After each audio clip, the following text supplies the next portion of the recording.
Flooding affects people's lives, but it also impacts animals as well. In the aftermath of the Australian floods, conservationists are worried about a large community of koalas in the outback of southern Queensland.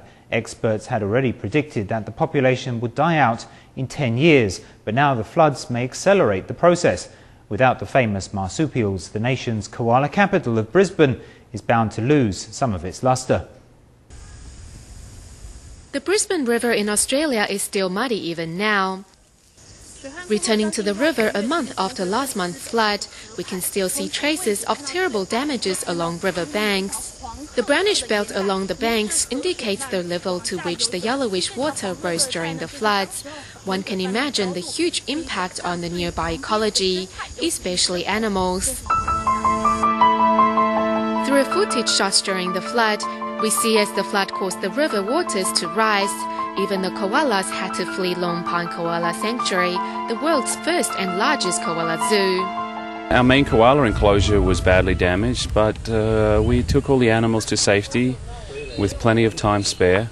The zoo's 130 koalas are safe and well, while the zoo closed for only a week to carry out repairs. This one that I'm holding is 4 years old. The zoo looks after it very well, but in this flood, koalas like this can suffer impacts to their habitat, threatening their way of life. Less than 80,000 left in the wild, so that's the entirety of Australia. Some of the researchers have estimated that in this area of Australia, in southeast Queensland, there may not be koalas in the wild in the next 10 years.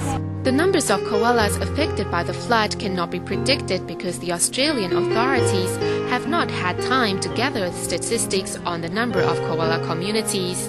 What we can be sure of is that koalas will face ever more rigorous challenges to their existence. Anything at ground level will all be gone in those areas, even with the increased climate temperatures and all that kind of thing.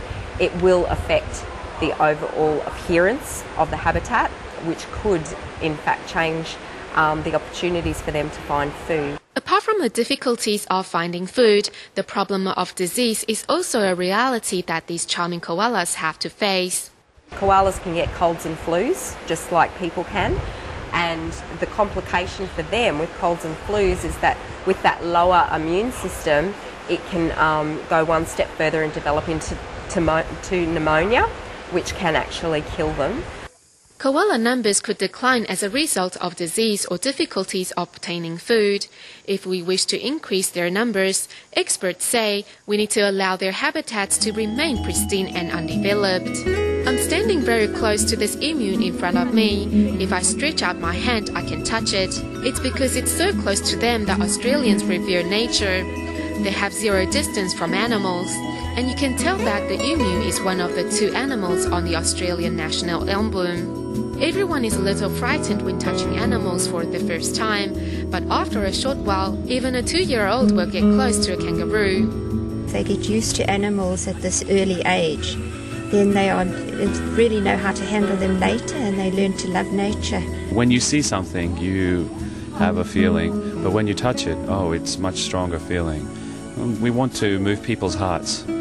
By getting close to animals, everyone is inspired to cherish the earth and participate in conservation. We can all learn from the Australian experience.